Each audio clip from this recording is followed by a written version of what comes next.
گھر جانے کی تیاری کر ہی رہا تھا مگر تبھی دائیں جانب سے اچانک کچھ قدموں کی آواز سنائی دی اور اس نے دیکھا کہ وہی 4 چھوٹے بچے اس کی طرف آ رہے تھے اور اس کے چہرے پر ایک مسکراہٹ آئی۔ ولید نے ان سے پوچھا، ہاں بھائی، آج بھی سارے گلاب جامن لینے کا ارادہ ہے تم لوگوں کا؟ ان میں سے ایک بچے نے کہا، ہاں، یہ پیسے پکڑو اور ڈبے میں ڈالنا شروع کرو۔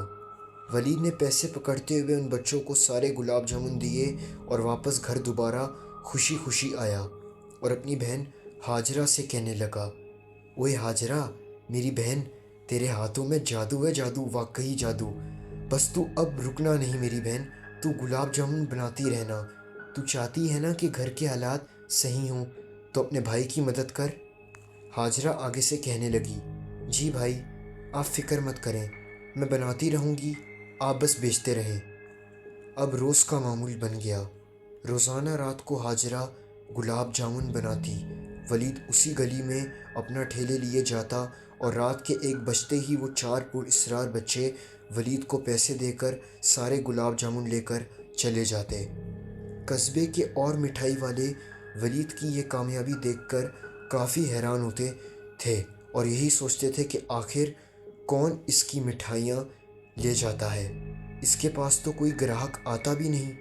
لیکن پھر اچانک سے سارے گلاب جامن بک جاتے، وہ اس سے نہایت جلن حسد رکھتے۔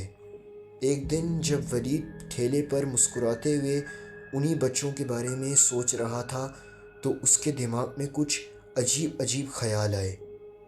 آخر یہ بچے آدھی رات کو ہی کیوں آتے ہیں میرے ٹھیلے پر؟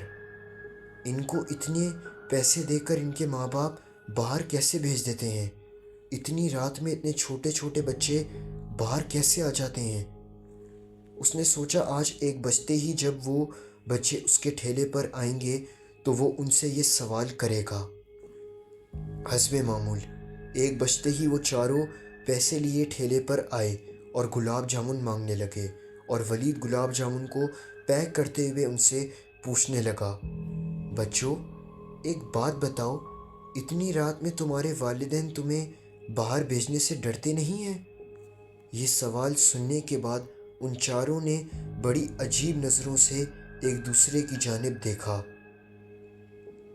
اور پھر ایک بچی نے جواب دیا، نہیں، ان کو یہ گلاب جامن بہت پسند ہیں اور ہمیں بھی، وہ ہمیں ہی لینے کے لیے بھیجتے ہیں۔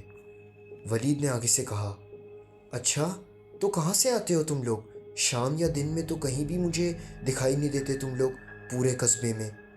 ایک بچی نے جب ولید کی اس بات کا جواب دینا چاہا تو ایک بچے نے اس کو چپ کروایا اور اس کی بات کاٹ کر کہنے لگا، تمہیں اس بات سے کیا مطلب ہم جب بھی آئیں اور جہاں سے بھی آئیں؟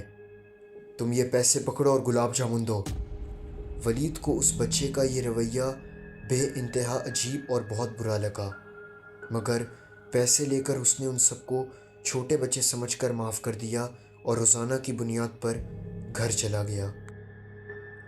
جب اس رات کو وہ گھر چلا گیا تو اس نے دیکھا اس کے والدین پریشان ہوئے ہاجرہ کو بستر پر لٹائے اس کے سر پر ٹھنڈی پٹیاں رکھ رہے تھے۔ ہاجرہ کو بہت تیز بخار ہو گیا تھا۔ جب ولید نے آگے بڑھ کے ہاتھ لگایا تو وہ بخار سے واقعی تپ رہی تھی۔ بخار ہونا بنتا بھی تھا۔ تقریباً 4 ہفتے سے روزانہ وہ گلاب جامن بنا رہی تھی۔ ان کی امی نے ولید کو صاف منع کر دیا کہ اب ہاجرہ رسوئی میں بالکل نہیں جائے گی، اس کو تھوڑے آرام کی ضرورت ہے۔ ولید نے پہلے سوچا کہ اگر ایسا ہوا تو گھر میں پیسے کہاں سے آئیں گے، مگر اسے بھی اپنی بہن سے زیادہ کچھ عزیز نہ تھا اور وہ چپ چاپ مان گیا۔ رات کا تقریباً 1 بج چکا تھا۔ پورے قصبے میں خاموشی چھا گئی تھی۔ ہر گلی میں سناٹا ایسے تھا جیسے کوئی ویران قبرستان ہو۔ سب کمبل اوڑھے گہری نیند سو رہے تھے کہ اچانک ولید کی آنکھ کھلی اور اس نے دیکھا پورے گھر میں اندھیرا چھایا ہوا تھا۔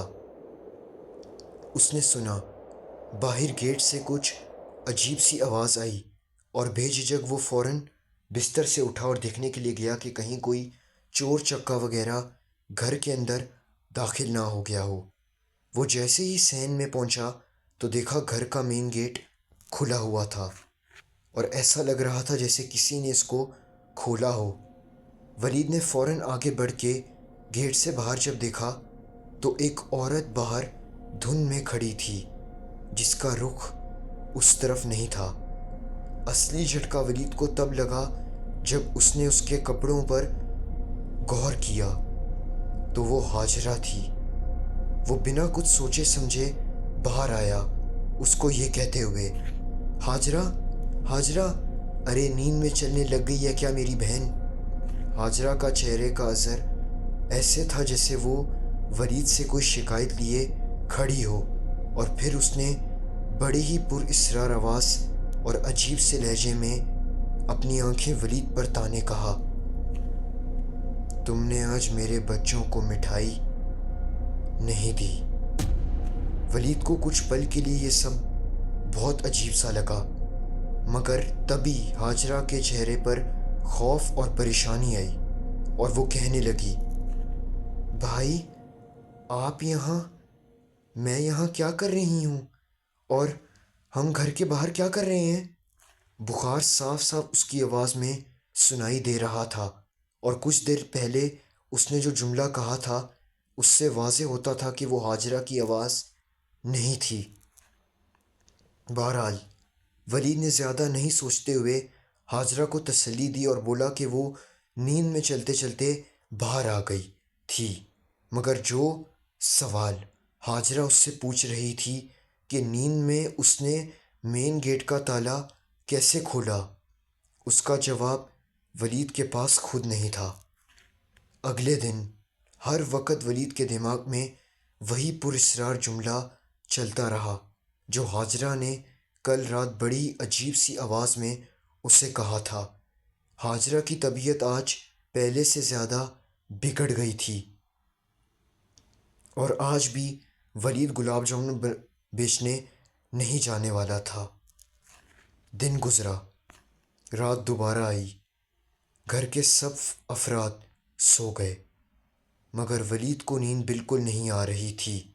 وہ یہی سوچ رہا تھا کہ آخر کل رات ہاجرہ کو ہوا کیا تھا۔ بہت دیر تک دماغ پر بوجھ ڈالنے کے بعد آخر کار اس کی آنکھیں بند ہو ہی گئیں اور اس پر غنودگی طاری ہو گئی۔ تقریباً آدھا گھنٹہ گزرنے کے بعد گھر میں چیخوں پکار کی آوازوں سے جھٹکا کھا کر وہ اٹھا اور فوراً بھاگتا ہوا جب اپنے کمرے سے باہر نکلا تو اس کے دونوں والدین ڈرے سہمے اور پریشان ہاجرہ کے کمرے کی طرف اشارہ کر رہے تھے۔ جب کمرے کی طرف اس نے دیکھا تو سارا کمرہ بکھرا ہوا تھا۔ ہاجرہ اپنا چہرہ بالوں سے چھپائے بیڈ پر خوفناک انداز سے بیٹھی تھی، اور ایک آنکھ سے جب اس نے ولید کی طرف دیکھا تو ولید کے پاؤں تلے سے زمین نکل گئی۔ وہ سرخ لال آنکھ تھی اور اس کی جسم کی چمڑی بالکل بدل چکی تھی، بالکل پیلی زرد، ایسا لگ رہا جیسے کوئی چڑیل یا جن زادی بیڈ پر بیٹھی ہو۔ پھر اس نے سخت ترین لہجے میں ولید سے کہا، تو 2 دن سے گلاب جامن دینے نہیں آیا نا؟ میرے بچوں نے بہت ضد کی، کل بھی ہم تیرے پاس آئے تھے مگر تو آج بھی نہیں آیا۔ اگر کل تو نہیں آیا تو آج تو ہم نے بس تیری اس بہن کو قابو میں کیا ہے، کل ہم اس کو اتنی تکلیف دیں گے کہ تو دیکھنا۔ ولید اور ہاجرہ کی امی کی چیخیں نہیں رک رہی تھیں۔ یہ منظر دیکھ کر ان کے والد صاحب بھی ڈرے سہمے پریشان یہ سب دیکھ رہے تھے۔ اچانک ہاجرہ بیڈ سے بے ہوش ہو کر نیچے گری اور امی نے اس کو اپنی باہوں میں لے لیا، اور جیسے ہی اس کو ہوش آیا تو وہ دھاڑے مار مار کر اپنی ماں کی باہوں میں رونے لگی، اور روتے ہوئے اس نے سب کو بتایا، جب میں سونے لگی تھی اور جیسے ہی میں نے کمرے کی لائٹ آف کی تھی تو دیوار پر 4 عجیب سے سائے میں نے دیکھے جو آہستہ آہستہ واضح ہو کر سامنے آئے۔ وہ 4